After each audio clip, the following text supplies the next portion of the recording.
Hello everybody, welcome back to EPIC36 here, as always brought to you by Intel. We're here for the Valorant Beacon event. Of course, we saw a fantastic map number 1 between Gladius and the side of Tabula Rasa. It looked like it was going to be a very one-sided affair after the first half, but Tabula Rasa did eventually end up plugging their way back into a few rounds, but it did finish at 13 rounds to 6 in favour of Gladius. My name is John Pete, joined by the one and only Rook.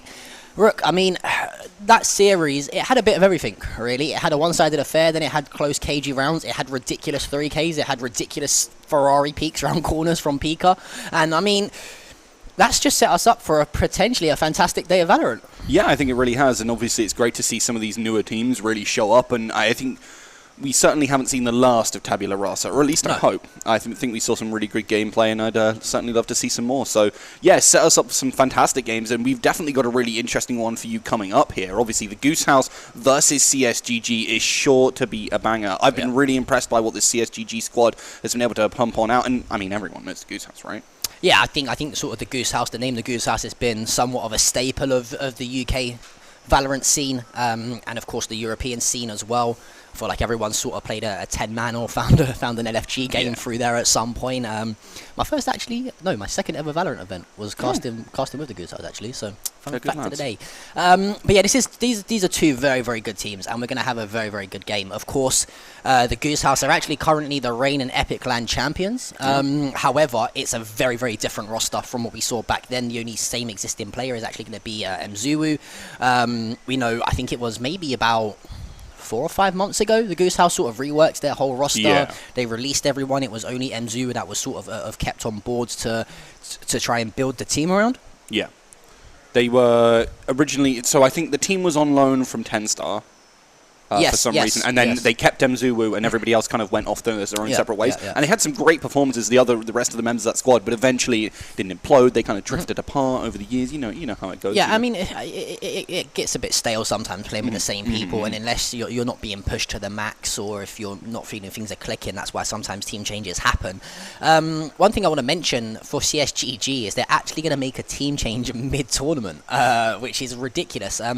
Now, I don't know if I've got the player that they're changing out correct, but I believe it's Cray, who later on is going to be moving to sort of like a sub role and a bench role, and we're going to have Bensky, who's actually traveling here now. I don't think he could get the time off work to be here for today.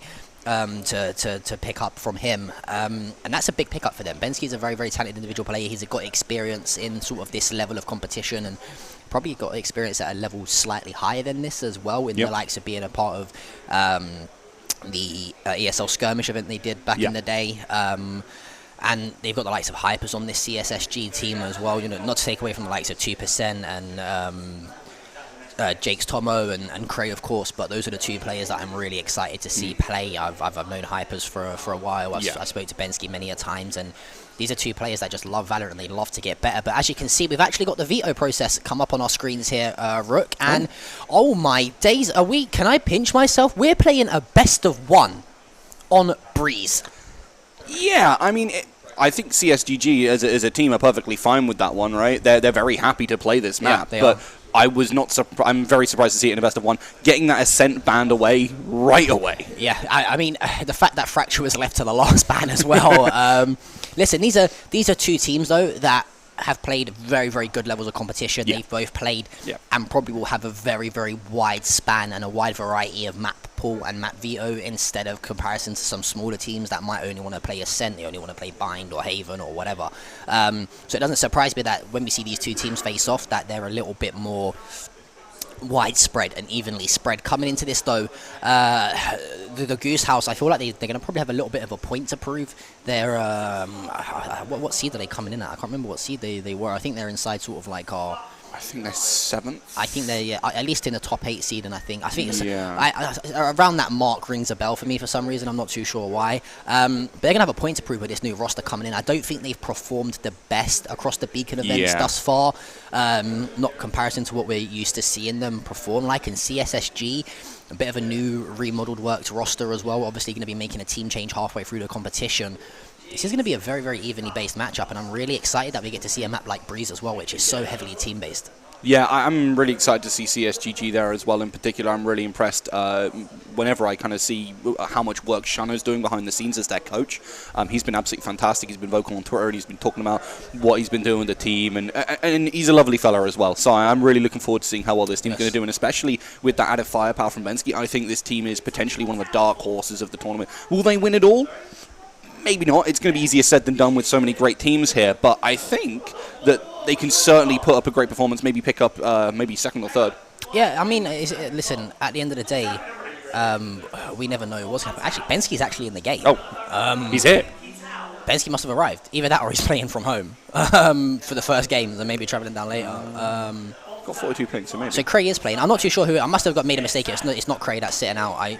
We'll get that confirmed for you later on. We'll go downstairs and have a chat with the CSSG boys. But yeah, it's funny you mentioned Shano, right? He's sort of been around sort of the coaching sort of ways for ages. I mean, he's been a part of many teams. He was part of the original Tencent, I think it was a Tencent Academy setup, right? The Tap 3 Academy setup, and the actual 10-star team as well at one point. So, you know, having that experience brought to you for someone like Shano, who's got a very, very big brain when it comes to Valorant as well, and he's a very, very calm head as well to have. I mean, unless when it comes to teaching the side of CSSG how to play pool. I think he was teaching them how to play pool or snooker until like 2 o'clock this morning, so hopefully they're not too tired because of that. But I think we are going to be ready to lock and load into map number 1 relatively soon. We've got the thumbs up, the go-ahead. We're heading into Breeze as we're going to see CSSG CSGG, take on the side of the Goose House. Talk me through this agent select here, Rook. Well, obviously, we're expecting to see the Viper. You need it to carve up this map, and I mean, both teams opting into the KO makes sense as well, right? Fantastic ability to really get that information and has those good flashes, makes the executes happen. And I think, I would argue that you really need this Chamber pretty much. It's Chamber or Jet, and I think Chamber's just so much better at the moment. Sorry to cut you off, Rock. This literally here is what we're seeing is going to be a mirror matchup, and this is probably the best team comp you can have on Breeze at the moment. You mentioned the Viper, for example, so good with the placements of the Viper wall, the Poison Orb as well to really shut down B site. It's sort of like a standard practice, really. Since Neon's been brought into the game, like you mentioned, sort of that double duelist role that we used to associate with Breeze sort of has gone out of meta a little bit. We've not really seen Jet too much because just having Chamber is so much more useful. You've got the trademarks to watch flank, you've got the rendezvous to get yourself out of trouble or get yourself back to site, and that Neon on a map like Breeze, which is so big, you can charge from spawn to their spawn within a matter of like 4 or 5 seconds, I think, straight through the middle of the map and break so many lines of sight. And the Sova is just a common practice to reveal towards cave, to reveal mid, back site, whatever it wants to be. So really excited to see this one here on Breeze. Just gonna give you, gonna throw you in the deep end a little bit here. What we got? Who we got taking map number? I say map number 2, but game number 2, of course, here at Beacon. I'm a sucker for Cray, and I think on this Neon, he's going to have a really great performance. Yes. So I think CSGG can certainly take this.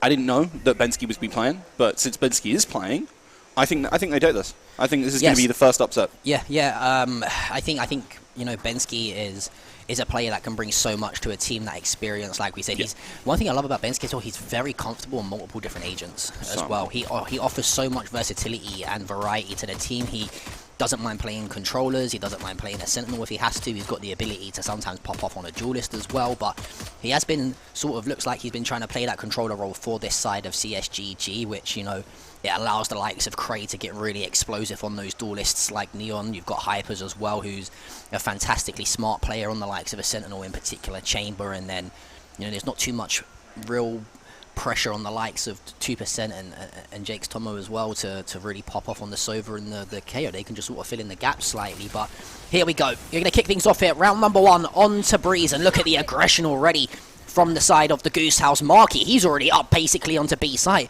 There is no way these players are going to expect him to be here already. Oh my god, look at the aggression here out of TGH, Rook. I'm loving it right now, but Bensky holds his ground, gets a quick 2k, and finds even more with Hypers. Now moving into position to give us some help, but Bensky does go down. But look where he is. Oh, unfortunately doesn't get the time to lead the shot, and Marky, the player who really just absolutely ran through everything, is now running through the rest of the team. Does go down finally, but leaves their team in a post-spawn situation where they have that numbers advantage. What more could you ask for? Yeah, the 2 players though on TJ can be Fo and Sid set up relatively close. The contact comes off. Fo's there to trade. Swing comes through. Headhunter finding the head of the Sova. And that just comes off the pure aggression from Marky, right? Like, Benski's think, okay, great, I've got the 2 that have entered sight. No, you haven't actually, because Marky's lying in wait behind you somehow from the back of sight already. And that's what this Neon brings, right? It's such a hard, fast-paced, dynamic, movement-based agent that I don't really think has many counters, to be totally honest with you, because you've got the likes of the Neon slide that can just slide through the likes of trademarks and other sort of slow U2 abilities. Even if you get hit by a snake bite as well, you're so fastly out of it, you don't take much damage. It's only the vulnerability that you've got to deal with. So Marky putting it to good use here. Already got the Vandal in hand as well. There goes Bensky, as well he's going to find one. And already, you can sort of see the way TGH want to play this. They want to stamp their authority on this game quickly, and they want to try and take map presence. But speaking of map presence, it's actually going to be the side of CSGG who have got that towards mid, and they're going to collapse their way and try and stop this aggression out of Amy. Jakestomer wants to try and push on him. It's caught as they push on out here and sprayed down. What a performance. Easily done, though, as they got such a great grip on that A side. Yeah, fantastic stuff. This is where we'll start to see how the game unfolds, though. Yeah. We're going to start to see the buy rounds come through for the side of CSGG. Here, the bonus for the side of the Goose House. But the fact that Marky's got the Vandal in his hand as well from the last, it wouldn't surprise me if we see an aggressive push from Marky towards mid again, just to try and break the line of sights. Catch the players out towards the back of B site, like Bensky, for example, or I think it's going to be 2% here this time as well. And just try and open up one of those lanes early doors and as soon as possible. Time will tell, though. We'll have to wait and see. Let's see how things open up, and there you go. You can look on your map immediately. It's going to be Marky. He just flies himself away, but Hyper's hunting heads indeed as he's going to find the first onto the chamber, and that's a big, big shutdown there for the side of CSGG. If they allow Marky to get close in behind enemy lines early on, they're in big, big trouble. Yeah, I thought it was going to be so important for them to kind of get that on through, but I was worried that no one was going to be watching that mid for CSGG, but they do it fine, and Jake's Tomo doesn't manage to find the frag here. It's all up to Cray, who gets full flashed here. This is not where they want to be, and actually, he has to dash out of that one, still gets caught by a little bit of damage. Because he's up close and personal. Looking for a chance to pick up these frags. So down close. They're just around the corner. Can he find them? As they're starting to push him. Doesn't even get a lick of damage there. As 2% is now going to be that key player. But with the backup from Bensky, they do get some frags. And they can manage to lead it up to a little bit more. Cray takes down one. And this leads to just Foe sitting on the site alone. Trying to find some headshots with that weapon. And just whiffs on Cray. Yeah, if he finds the kill onto Cray, he gets the Vandal in hand, and it's probably a little bit more winnable and doable in the 2 versus 1, especially when you've got Bensky down to such low HP, and you could try and isolate him out and leave yourself in a 1 versus 1. But first round on the board for CSGG does come through, but the plant money on the bonus as well. They've actually took 2 rifles out of the hands of CSGG, the side of TGH, that is.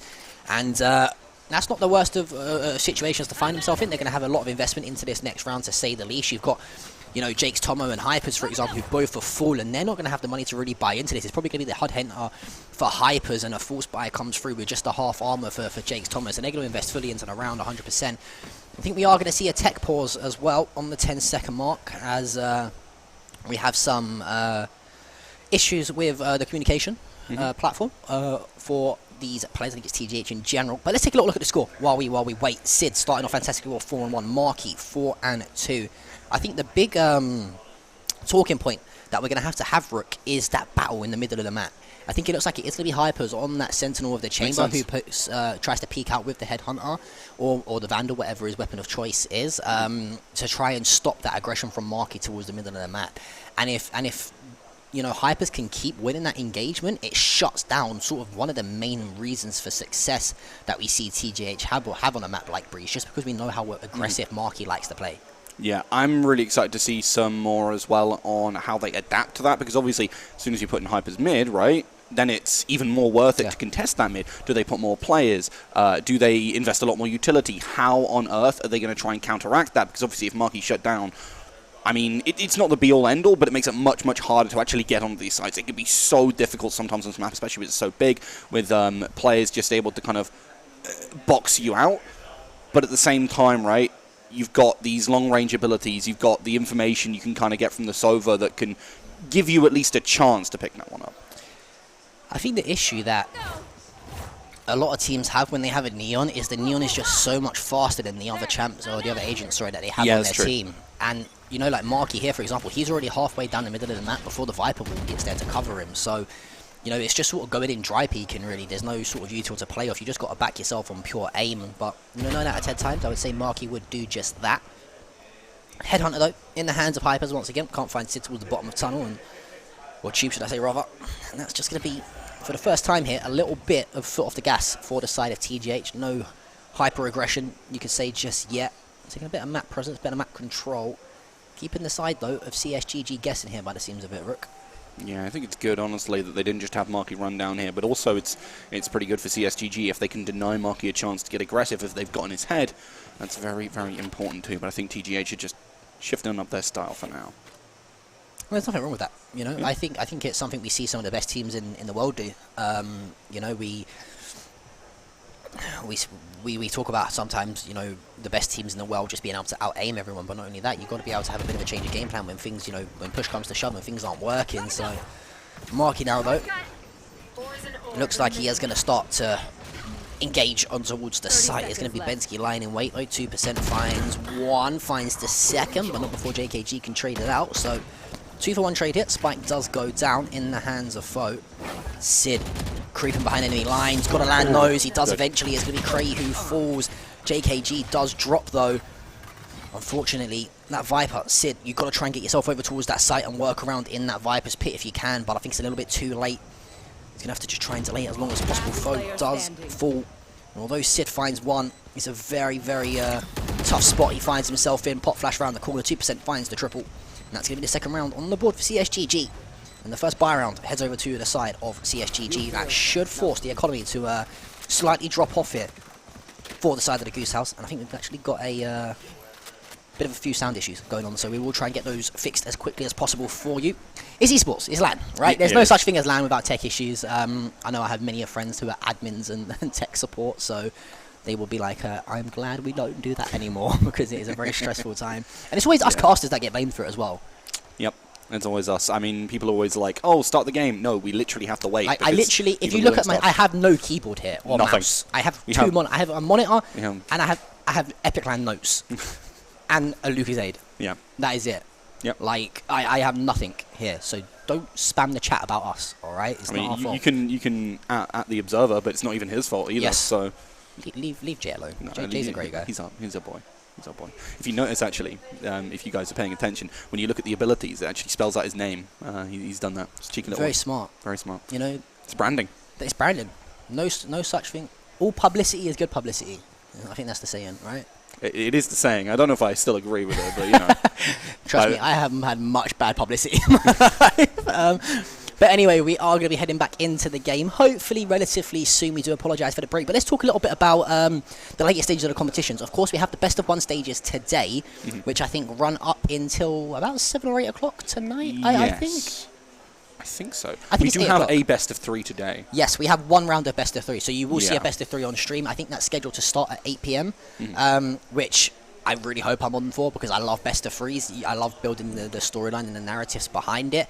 And we've just got a lot of Valorant to go across the whole board. Let's talk about Beacon in general, though, quickly as well, while we've got some time to. Of course, we know that it's that next sort of platform to build you into that pro stage of play, but these players are, of course, competing to get into the different divisions that have a grand final at the end of the Beacon circuit, right? Yeah, they're trying to compete for some of that extra prize pool and also chances to kind of qualify and show off just how good they really are. I mean, Marky, unfortunately, a little bit too big for his own boots and gets caught by Cray trying to use that ultimate to get aggressive. And now, well, that push was pretty much shut down by that and a big old shot from Hypers. But still, Sid moves on, drops that Viper's pit, and now this is a big chance for them to rectify the round in spite of losing 2 players. Yeah, it's a really winnable round. Just with like Sid could 1v5 inside of 100%. the Viper's pit so easily, but the side of TGH, they've got to keep themselves alive just to help out those players a little bit more easily. Cray, though, trying to go hunting. There's the first. Oh, no, it's so smart from Sid, though. I love it. Although Hyper's in that fool, they have no idea Sid is behind. Sid's going to find the first. Oh, he puts the Vipers. Oh, that's so smart from Sid. Sid, what are you doing? Sid, just stay alive in the Viper's pit. That's all you got to do. Such smart play with the snake bite, though, but I think he gets a little bit too overzealous. Just play back, relax. He knew that the spike jiggle hadn't come through. A little bit too hyper-aggressive, you could say there. Bensky, though, shuts him down, gets the spike defusal. But that's a big, big round for the side of TGH to lose. They invest the overdrive in Mark, who gets shut down instantly. They then invest the Viper's Pit from Sid. He, unfortunately, although he finds a triple, can't clutch the round. That now allows the overdrive for Cray for CSG to go online, the Viper's Pit to go online, and that null as well on the defensive side of things. So that's a huge, huge round for the side of TGH to lose. Okay, yeah, they do find the kills. They get the spike plant go down as well, so the economy is a little bit okay. You can still buy into this round. However, if you lose this round, especially against the ultimate abilities on the side of CSGG that they have, you're going to be in a bit of a tough spot here, because you're going to not only be 2 rounds down, or 3 rounds down, should I say, you're also going to have a bit of an eco problem on your hands. Yeah, with so much invested, it really can come back to bite them. But we've seen how explosive TGH can be with Marquee let loose. This could be a bit of a thorn in their backside. But note that there is someone keeping an eye out for this push from that tube. So things could be spotted and could see some quick rotates, but it will be easier said than done with 3 players waiting on that B site at the current moment. And that could be their downfall. Could be their downfall indeed, but CSGG know that they just can't afford to make any mistakes, really. You know, they've got that. Oh, so take the shots. Foe does fall. That's a huge shot from Cray as well. The tracking, fantastic, just to know where he's probably going to be sat facing. You don't need to peek out, though, as Sid's there to trade. And Sid can't go huge, as Bensky's going to trade that straight back out. So a 3 versus 4 here in favour of the side of CSGG. The plant's still not gone down for the spike either, but 2% shuts down Mzuu, instantly refragged by GKG. All of a sudden, it's up to Marquee. Can't find any kills to make the numbers advantage in his favour. Bensky finds the triple himself, 4th on the board for the side now of CSSG, and they're also going to put the Hunter's Fury online by allowing Jake's Tomo to get the diffuser early. I think it's going to be the tour de force in the hands of Hypers.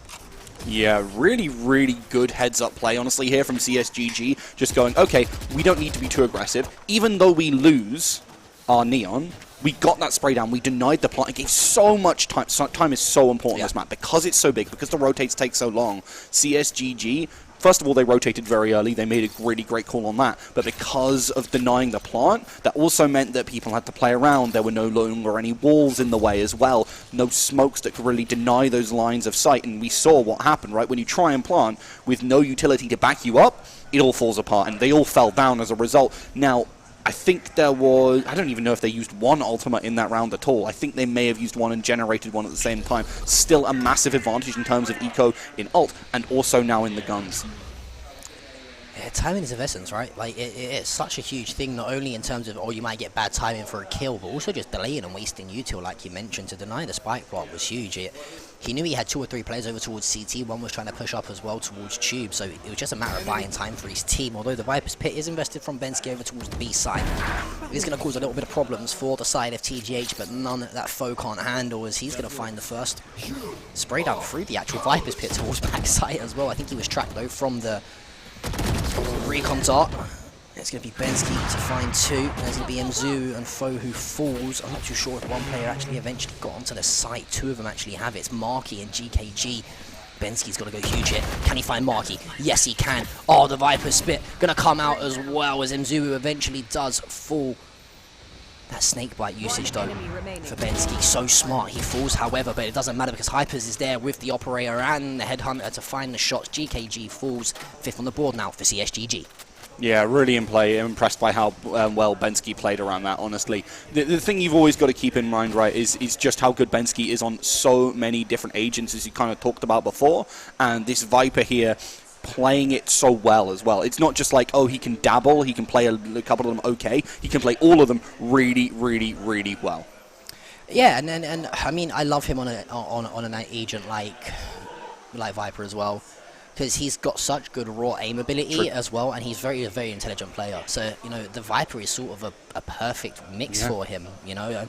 Surprised we don't see him try and run the likes of Chamber, but I think Hyper's got that locked down pretty damn well, because they're sort of the way you can play around the agents are somewhat similar.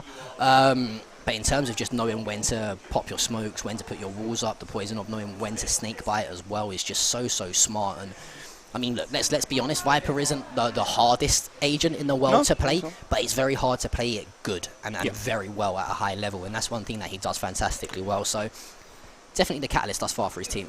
That's the thing, is I think a lot of teams sometimes really miss out on is having a really good controller who obviously we talked about in the previous game, understands the order of operations, how you go about things, but also playing around that lack of vision on your opponent's side and around the vision which you've obviously placed and kind of playing into and out of your smokes. And I think Bensky, as you said, is a player who just does that so darn well, and I think that's such a benefit for this team as well. And well, CSGG didn't necessarily have the most firepower before. They certainly do, and now Marky gets up close and personal. Cray kind of messes up that concussion there, but they still take him out through the wall. Cray is just one-tap headshot wallbang someone through a wall while stunned. He's so good that he tries to help the enemy team, and he still finds the kill. Speaking of killing the other team, it's going to be Hypers who finds one with the operator. And although this is somewhat a bit of a throwaway round for the side of TGH, they are going to obviously just have a slight pour by a couple Spectres, a couple Sheriffs here and there. For the side of CSGG, this is just going to keep buying into the confidence and momentum for them. There comes Sid round the corner. I think Sid's actually going to try and find a couple, maybe get that Viper's pit online if he can, but easier said than done. Bensky, though, still has the Viper's wall available for the retake as well, which is a huge bit of utility. And there you go. That's going to cut the whole site completely in half and allow the side of CSGG to worm their way up towards it. Here we go. Hypers is going to fall from Sid, though. Unfortunate timing through the Viper's wall, which does eventually drop Cray, trying to get himself in behind enemy lines if he can. He's going to have Sid face-to-face with him once that Viper's wall falls. He's seen the KO, but he can't find a kill. It's Mzu, although Bensky's there to find one. Can't find any more, though, as we are in a 1 versus 1. Mzu is going to get over-aggressive. Jake's Tomo's there to find the defuse. And that's the 6 on the board for CSGG, even though when TGH get themselves in a winnable round position, it's just CSGG have got the answers, man. Yeah, I mean, I think everyone on this team is really quite talented. The last time we saw CSGG, this was not a strong squad. They did pretty mid, honestly, if you ask me. I think they got like maybe 9th or something like that. They didn't look like an amazing squad. They have had a massive facelift in terms of org, in terms of coach, in terms of all the players. Obviously, Bensky and Hypers are absolutely fantastic. And I honestly think that 2% Cray and Jake's Tomo really have stepped up and shown us a lot more. We saw some great individual plays from these guys on occasion. I think Cray in particular showed us some absolutely nuts stuff on the chamber. Obviously, he's no longer on that, but we still see fantastic plays from pretty much everyone on the squad. One thing I want to highlight as well is the fact that we've not seen Marky head towards the middle of the map too much to try and get aggressive. That's because I think he's just scared of Hypers that he's going to be lurking there with the chamber, even though he's not actually there anymore. So it was great stuff from CSG to sort of stamp that out early on and not allow TGH to sort of run with what their ideal preference is. And like that's amateurish mistake. Sid's just walking out straight through into a. Oh my god! I thought for a second he was going to hit a no scope through the smoke, but. Yeah, for the side of TGH, they just look a little bit shell-shocked and stuck. And there we go again, it's Mzu who falls. JKG goes as well. Hypers finds the triple.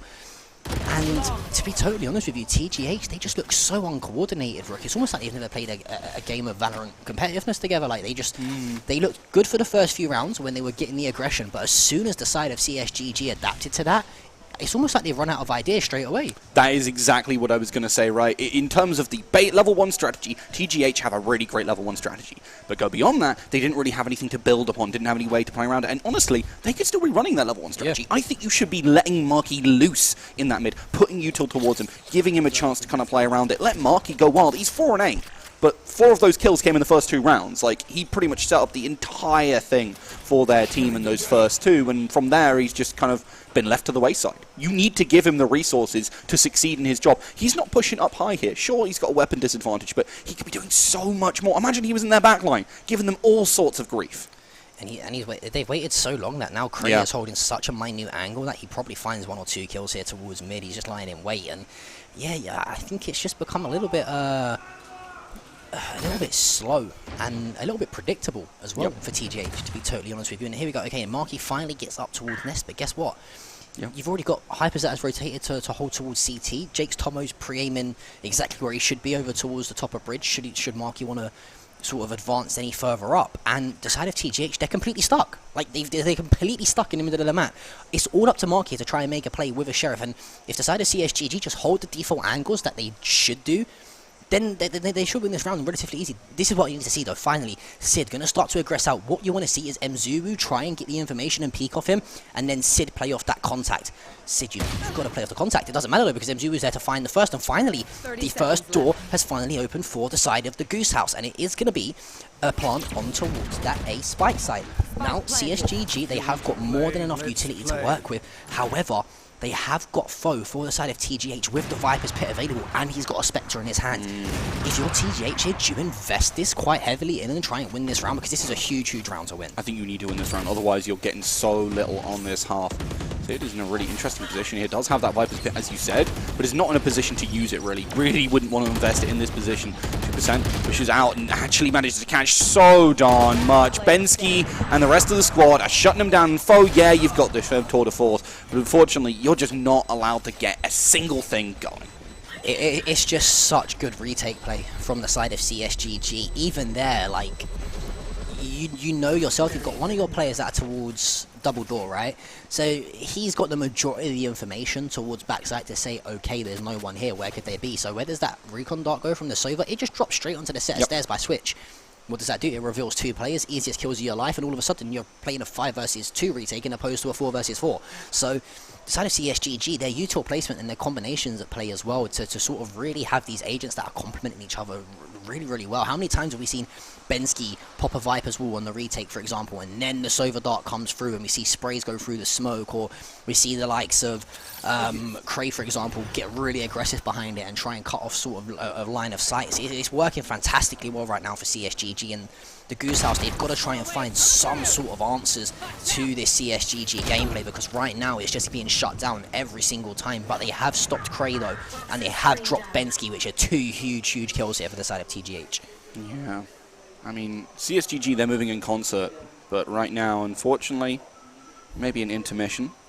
Some good shots have come on through, but don't forget Hypers is still watching this mid, is still able to cut away a lot here, but JKG takes down that Sova, and now that lack of information is really going to hurt if they play the slower game plan. Hypers starting to move on up, worried that there could be a player in mid, and he's absolutely right for that fear. Sid waiting just around the corner and could easily play spoiler to the rest of this. Let's wait and see. It's going to be Sid though who finds the first. Hypers does fall just up to 2%.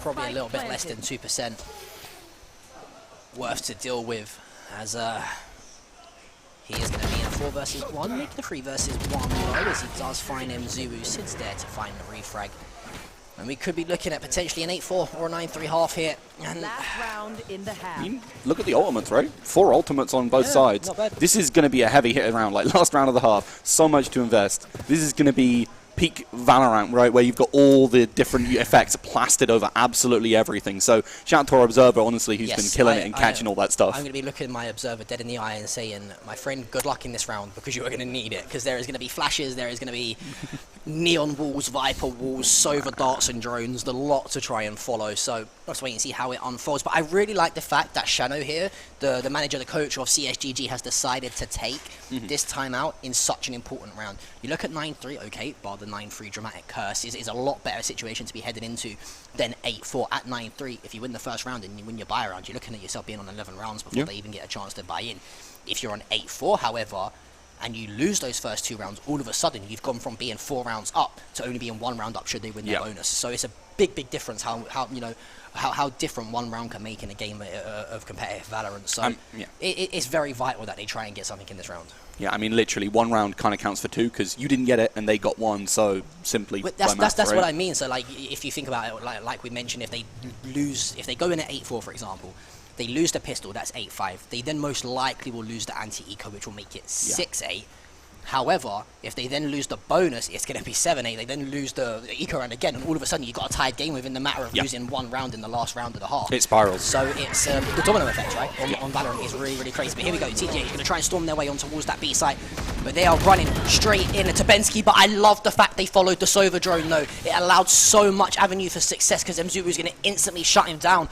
And now they have got the Viper's Pit of their own to invest onto the site. There we go. This is fantastic from the Goose House here. Fantastic execution. execute. And this is what I wanted to see. I wanted to see more aggression. I wanted to see the explosive play from TGH. Look where Marky is. He's absolutely ran up in mid. The rest of the team plays around the ultimates that we were talking about and saying just how important they are. Marky can go wherever the hell he pleases. Cray is going to be such a key player here. He needs to find some frags because otherwise the rest of this team is left dead in the water. Yeah, this is all on Cray. Luckily, though, he is going to fight foe to start off with. He's only going to have the operator. There goes the overdrive, but that's shut straight back down as Mzuru finds the frag. Here come the stuns, though, from Marky. He finds a couple, and all of a sudden, it's all up to Hypers. Mzuru finds the triple, 4th round on the board for the Goose House, and that right there is what we were missing from the Goose House. We mentioned, why haven't they sort of really kept up this aggressive style of play that we saw from the first 2 rounds? Listen, it's okay if you take your foot off the gas and try and change things up for maybe 3-4 rounds max, but if you're spiraling out of control, they lost 8 rounds on the bounce, and it took them up into an end to realize, hey, we were being successful while we were getting up close and personal in their faces and they couldn't set up. Why are we not doing it? And they decided to do it on the 1 round where Bensky sat in his Viper's pit and it was fantastic. They followed the recon drone in. Although Bensky does find 1 kill, it's instantly traded straight back out by Mzuru. They get the frags on site, they get the control. All of a sudden their Viper's pit goes down and the domino effect happens. It spirals out of control when TGH find the 4th. Like I said, they work in concert. If you don't let them get an instrument set up, well, they're not going to be able to do anything, exactly. Right? Fantastically done by TGH. The problem I have now is going into this defensive half. Yes. Can they do the same thing? They can't play that style anymore. They're on the defense. Well, of course they can. Well, okay. Look at Marky. Him and the KO have charged straight down. And it's funny you actually say that. One of my favourite ways to play Breeze on defense is like you're playing on the attacking side. People underestimate how rare and how underrated being an aggressive defensive team is. If you take the middle of the map out of control of the attacking teams, you can shut them down 9 times out of 10. But guess what? You can't shut down Bensky as he finds 2, although Mzuru is there to find the refrag onto Cray in the 4 versus 3. The side of the Goose House have got to do something, and it's going to be starting with shutting down Bensky. They do just that. Well, guess what? Hypers falls out of the equation as well, and all of a sudden, it's up to 2% with 2 players left to deal with. Mzuru finds the triple, 5th on the board for the Goose House. I'm so glad to see this. Big Mzuru fan I am myself. Really excited to see him still on this squad. And again, we were talking about Bensky and his flexibility as a player. Now, you think of Mzuru pass, and you're thinking, jet player. That's it. And then he really started to branch out. He literally said on Twitter, I'm literally learning every single role as I can so I can become better for the team. And I think, honestly, that shows great dedication, and that's what I love to see from my players. And it gives you such a great understanding. Even if you go back and play the jet, there'll be metas where you can't. And also, you understand what other people are doing, and that allows you to really get inside their heads. And I think Mzuru is a player who's really good at that. And I think that's why I like Mzuru on the likes of a KO. Yes, Sky, for because real. he knows what his duelist, as a former duelist, he knows what the duelist needs out of a pop flash or a setup. He knows what the controllers need, for example, to try and set up behind in terms of playing and out positioning your smokes, for example. So having him on the likes of a KO or so maybe like a Sky or a Breach is so useful for his team. But guess what else is also useful? When you've got the Spectres against the pistol, the flash does come through. Mzuru is going to run and gun, only finds 1 though, but Bensky and 2% trade it back out, so numbers advantage and complete a side control. Bensky's getting aggressive with it. He's going to charge his way through, but luckily for Foe, he has got the Headhunter to do just that and fall. But this should be a free spike site for the side of CSGG, and they're going to get the spike plant money as well. Yeah, oh, that dart and the shot from Hypers as well in the nick of time. JKG does not see a thing. Blind as a bat and unfortunately dead as a dodo here as it's foe versus the world. Oh my, Hypers goes crazy with it, and I don't know, for all of a sudden, the TGH played the first round relatively well. They allowed the side of CSGG to make the mistakes and then capitalize on the retake, but then it was just like they thought they were the ones that had to plant the spike still because they just collapsed onto the site and lost player after player. And what should have been TGH's bonus round is now going to be pretty much a bonus round for the side of CSGG, and that's the spiral effect. Look, this should have been an 8-6 half now, and you going into your bonus round to try and potentially push things on to level things up at 8 rounds apiece. Now you've got it all to do once again. TGH, they put themselves back in the position to get back in the game, and they just throw it away instantly. Yeah, big mistakes, unfortunately. We were just hyping them up, and honestly, Mzuru's spray goes a little bit better. That's an entirely different round, I will say. Yeah, it's unfortunate, it really is. He finds the first. Bensky, though, speaking of finding the first, is going to be Marky, who does drop. 2 players, though, aggressively already out in towards the middle of the map. That's 3 players they dedicated towards mid. That's a lot of firepower. But one thing that is a bit of firepower is the Headhunter of Foe, though. Also got the Bucky to work with. Chamber vs Chamber. Things you love to see. The Doppelgangers running around on Breeze, but Bensky's going to drop. Speaking of Doppelgangers, it's going to be Sid who falls. Cray, though, all he's got to do is put his wall up, get himself towards backside. It should be a relatively free kill on the Sova. And as JKG turns into a right-click machine, triple for Bensky. He's going to try and push on and look for a few more if he can. Once that spike goes down, and this is going to be the 10th on the board here for the side of CSGG. Yeah, it's very unlikely TGH are going to pick this up, right? I mean, the other part you have to keep in mind is now that Viper's Pit also available for the attacking side. I think CSGG very likely to use that in this next round. Getting some damage is going to be helpful, but TGH are really looking at the next round, trying to buy on up. Their economy's starting to come back into a little bit more of a comfortable position. That's something to keep in mind. Mzuru could have the null command here, and that could be good as well. I think Mzuru, again, is a player who's really great at using utility, and I think the null command usage that I've seen from him so far has generally been pretty good. Another frag on the board, obviously, but just finding as much as they... Okay. He found so much here, like so much value. He could potentially stick it. Just stick it. Just stick it. Just stick it. Just. He doesn't believe. Tragic. He didn't have time either, but he is gonna. That's a lot of. That's a lot of weaponry to find. He finds 3 kills out of it as well. The Kalat lineup is devastating for the side of CSGG, but if we can take a little look at our scoreboard. There we go. The economy is pretty still flawless for the side of CSGG. They're going to have no problems investing in. It's going to be Foe who struggles as well, though, but he's going to have the Tour de Force and Headhunter in his hand, no doubt, for this round anyway. I think he actually ended up biting Marquis in the end of things, but a vital round here, though, for the side of TGH. I think if they lose this, they're going to be forced probably into an eco next round. That allows the side of CSGG to advance onto 12 should they win the anti-eco, and a bit of a tough spot to then face the likes of a Viper's Pit from Bensky. If I'm CSGG, though, I'm probably getting aggressive over towards B-side here and trying to get this Viper's Pit down as quickly as possible in the hands of Bensky. If they can shut down Sid towards backside and get that Viper's Pit set up, they're going to be looking in a very, very good spot here in round number 15. Yeah, I mean, look, it's a simple strategy, but it's hella effective, right? So you might as well just use it.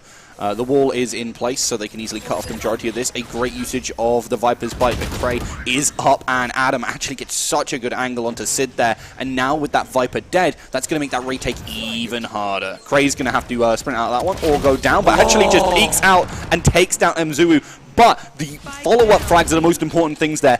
Jake's Tomo holds his ground, so it's not all bad, but they have not got that spike down, and the res is coming into Mzuru. I think that the most important kill there, though, was Bensky falling with the Viper as well. That's going to allow them no util to get onto the site.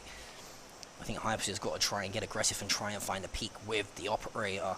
However, you've got Foe with a Tour de Force there lining. Wait, he misses the shot! And Hypers, oh my god, Lord, going nuts with it. There goes JKG as well. How are TGH throwing these rounds away, Rook? It makes no sense. You are letting Hypers, who was 30 HP, find the first when you've got angle advantage. Swing when you've got angle advantage to find the second one. How are they allowing this to happen? Mzuru now, we've hyped him up so much thus far in this first game. He's got to go huge for his squad. Very doable, though. If he isolates Tomo, and he has, that's going to be the first found. He knows Hypers is going to be low as well. Hypers, can he swing with the operator? He's holding the angle. He's going to swing. He misses the headhunter shot, though. This is a huge pivotal round, and Mzuru finds the triple. That was so huge from Mzuru. How on earth has he somehow pulled that out in such a tight spot? I can't believe TGH have allowed that to happen so easily, though. I mean, I can't believe they found themselves in that position in the first place, right? Mistake after mistake. But Karma comes back to bite them, and Hypers is the one who misses the shot to hand the round back on over. Mzuru didn't use the knife. He gave a real opportunity over to Hypers to pick up that round and really start to seal the deal. If this was 11-5, this game would be almost over. But with only a 4-round deficit, you know, TGH, they could put it back. Well, you now look at the economy as well, right? We've got a Bulldog invested in from Bensky. We're going to have probably the Tour de Force from a Hyper, so that's one guaranteed investment. Maybe the Viper's Pit comes through too. If you can win this round, the economy's going to be shattered pretty much for the side of CSGG. You're then going to look at yourself maybe on 8 rounds once you've then built up your full economy. And look at Marquis. Look at how aggressive this was, what you wanted to see on the attacking side of things. I said I love it when teams get aggressive on the defensive half of Breeze because it shuts down so much potential. And guess what? There goes Hypers. That's going to be the first in the hands of the Guardian for Marquis. And all of a sudden, numbers advantage does fall in favour of the side of the Goose House. But can they shut down Bensky, who's being super sneaky beaky like towards Tube? They have got the trademark, though, available there to invest should they want it. And I mean, for the side of the Goose House, no mistakes can be made here. It's vital that they just stay composed, stay relaxed. They've got control over the map. They've got 2 players on A, 2 on B, 1 lurking in and around the middle of the map as well. The only person that they're going to have to worry about here is 2% trying to catch players off on the rotation. Fortunately, though, for TGH, none of them are going to be rotating towards the middle of the map. Big mistake there. Cray gets caught. And I mean, the punish is really great. If you get onto the site, you can drop that Viper ult, and then from there, numbers really don't matter so much. But whether they can or not is a different matter. They use the wall to do it, and look at players getting in position, getting ready to really strike them down, and now they're out in the open. They are, well, like fish in a barrel for foe. With Bensky down with no ult invested, that's really going to sting. Jake's Tomo does actually pick up 2%. Can't deliver on the backup here, and now things are looking oh so dire. Jake's Tomo gets pushed, gets taken down, and another round on the board for TGH. That's fantastic from TGH. Literally what I said is you don't need to get over explosive and aggressive if you're TGH. You knew that foe was on the chamber. He had the operator locked down towards cave. He had one player dedicated towards mid, I think over towards boxes and double door. You had two people on B, one wrapping through mid. All you had to do was just let foe be the difference maker in that round and play off of the operator. That's exactly what he does. He finds two, and all of a sudden the 7th round goes on the board here. And that economy, though, it's looking a little bit touchy here for the side of CSG. They're actually going to force into this round as well. So we're seeing, I think, one Spectre and even a pistol in the hands of CSGG. So they're fully invested into this buy round here with a couple bits of light armor. That must mean they're going to try and invest Bensky's Viper's Pit into this round and try and win it. They've been trying to do that for the last 2 rounds, and it just hasn't worked out. They haven't made it onto the site proper. And that could be a real problem for it. Picks 2% through the wall there, finds another as well. This is looking oh so bad, but they do manage to res 2%. And on the site, Jake's Tomo here with the judge, picks up one, almost gets a second. Yeah, but it's going to be tough findings though, as well, there goes Bensky. There's no more Viper's Pit to invest in. They're just going to follow the recon dart surely towards backside. Or the recon drone, should I say. There goes Hypers. They know 2%'s there. They spotted the contact. They spotted the info. They found the kill. 8 from the board from the Goose House. And let me tell you right now, CSGG, they've got to find some answers here to the Goose House because they are looking shell-shocked. They are looking shell-shocked, they are looking sloppy, and there's a couple of situations there, right, where they need to be doing the due diligence, making sure that Bensky can get onto the site, drop that ultimate. Just get them a massive advantage, and losing out players in mid early, losing out players as they kind of enter the site, that's really stinging. And I think this is obviously a really good time for a timeout, and maybe reset some of that mental. I think maybe with Shano able to have a word with them, they should be able to set themselves up well. But they are staring down economic advantage and 3 ultimates for the Goose House now. If you're the Goose House, you don't invest in ult here. Surely you don't.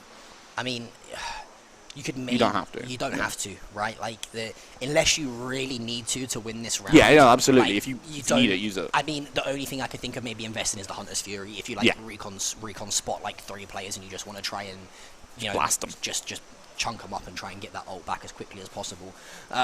If you can take the Viper's Pit, the Overdrive, and the Hunter's Fury, though, into what would be round number 20, if the score is at 10 rounds to 9, and then you invest that yourself to make it 10-10, you know, it's good. CSGG are going to be looking at themselves here saying, what went wrong? What has happened? Like, how have we let this sort of snowball away? And it all comes down to that last 2 important rounds that we spoke about, right? Yep. Can they make this at 8 rounds to 4 going into the next half? Because if they didn't, put it this way, look, yeah, okay, they won the first round in the pistol, so imagine those last 2 rounds were red rounds instead, and you're looking at like a 10-2 or a 9-2 scoreline. You lose the pistol round, and all of a sudden you're in an absolute dire situation, right, because you're playing for your lives. But they've done well to hang in here, TGH, and this is the aggression finally that we're going to see from CSGG. TGH, a little bit of a taste of their own medicine, you could say, from that aggression towards mid. And oh my god, that B site is in complete control of CSGG already. Look at how far back these TGH players have had to advance. It just ran in. I don't think Foe is expecting Cray to be where he is, and if he peeks out a little bit, his head's going to be taken clean off by this bullpup.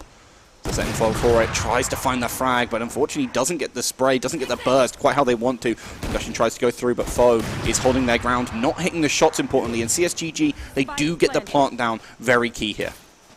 Oh, the pop flash is fantastic as well. That's going to allow Cray to peek off with the Bulldog to find the first. Cray surely finds the stun. Overdrive going to come back through. See ya later, Sid. As that Neon ult, man, it's so frustrating to play against. It just absolutely zaps you into a new dimension. But Mzuru, trying to be the difference maker once again for the side of the Goose House, has got 2 players to deal with. 2%, he's going to fall. That's the headshot that comes through. Marky, though, trying to get his way behind enemy lines, and he does. All of a sudden, it's a 1 versus 1. He's not going to check the corners. Hyper finds the 11th thrifty round for the side of CSGG. And that is a huge, huge kick in the gut for the side of TGH to lose such an important round. I really felt like they had it as well. Everything was looking good, and then, well, CSGG, they just sprinted on in, got the plant on down, and had so much going on to deny any sort of push from CT spawn. So they were really able to deny one of the key angles. They couldn't really push in via mid either because of the positioning of the utility, and there's no way they were going to have the time to get in for the flank, and as a result, they were just picked apart. I mean, it's almost like neither of these teams want to win this map, right? That's what it is. Like, one team makes a mistake, the other team capitalizes, they put themselves in an advantageous position, and they just throw the rounds away. Like, you know, if you asked me at half time or 8 rounds to 2 who was going to win this, I would say, well, CSGG will probably win it, maybe 13-5, 13-6. But if you asked me at 2 rounds ago who would win this, I would say, well, the Goose House, they've won 8 rounds in a row or 7 rounds in a row, whatever it was. But now you just really don't know. It's honestly like a coin flip, but Marky gonna find the peak onto Hyper's huge kill. Sid, he finds Cray as well, so numbers advantage once again, heavily in favor of the Goose House. Here comes the Hunter's Fury investment. Gonna find a couple tags, a couple players fall as well. 3 left alive for the side of the Goose House, 9th on the board. And there's the aggression you were hankering for, right there. Aggression from Marky, aggression from the rest of the team, and they just push up, take names, and then from there the round is pretty easy. It kind of falls like dominoes. And it's great as well, because the only ult they invested was the Hunter's Fury. And that was just plainly to get information off the tags as well. And that then obviously set up players for more kills. They've still got the Viper's Pit for Sid. They've still got the Null as well for Mzuru. Overdrive in the back pocket of Marky, should he want to invest it. Foe one off that tour de force again. Who, I've got to say, it's been quite an intriguing battle between the 2 chambers of Foe and Hypers. I don't really want to say either of them have won the battle. It's been very, very, very even, but Marky trying to duck and dodge and duck his way out of trouble. Does just that, has invested that overdrive though into the round.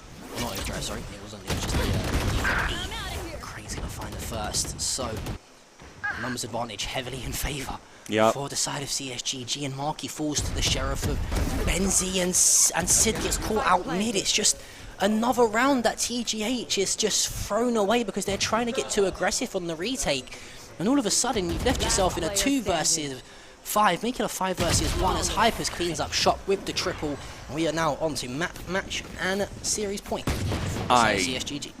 I don't know what happened there, right? We were talking about the aggression, we were saying how good it was, but you need to be measured in it, right? You can't just, chuck it at the wall and see what sticks against a team like CSGG, who are very well drilled. We've seen that so far today, and again, shout out to the coach and shout out to the team and the practice they've put in here, because it really does show, especially on a map that isn't standard, right? They're playing Breeze here.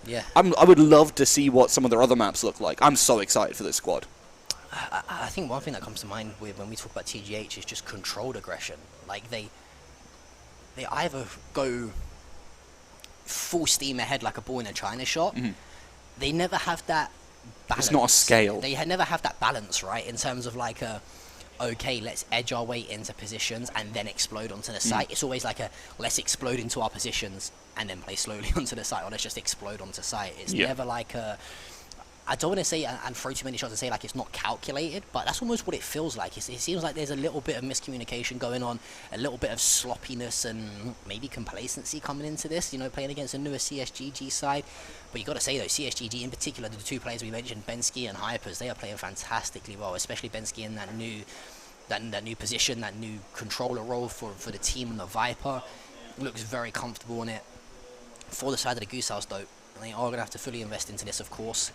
Foe probably going to be popping off that tour de force. Sid got the Viper's Pit to work with. All of these ults have to be invested into winning this round. I wouldn't be surprised if they don't invest it right away. I mean, look. No, they haven't invested it. I'm shocked by that. I really think about keeping it for later, but JKG does trade 1 for 1, so it's not all bad, but a little sloppy. But that's the information, though. To the side of CSGG, that there were 2 towards Elbow. It's most likely going to be aggression over towards the B site. Poison Orb, though, not set up for Bensky here in this default spot where you usually pop some snake bites to follow. But speaking of popping heads, it's going to be Marky and Sid who fall. And, I mean, all of a sudden, complete site control for the side of CSGG. It's up to Bowen. His teammate Mzuru. Tough spot though, Rookman. Tough spot. It really is. It really, really is. And again, we just think CSGG show that all of these players can deliver, and Mzuwu struggles yet again with that spray. A little bit shifty from them, but the tag comes on in. They now know where Mzuwu is, and there's only so much you can do. 13-9 over to CSGG here as they take down the Goose House. And, I mean, it was sloppy. It was a little bit of a beat-down, drag-down fight.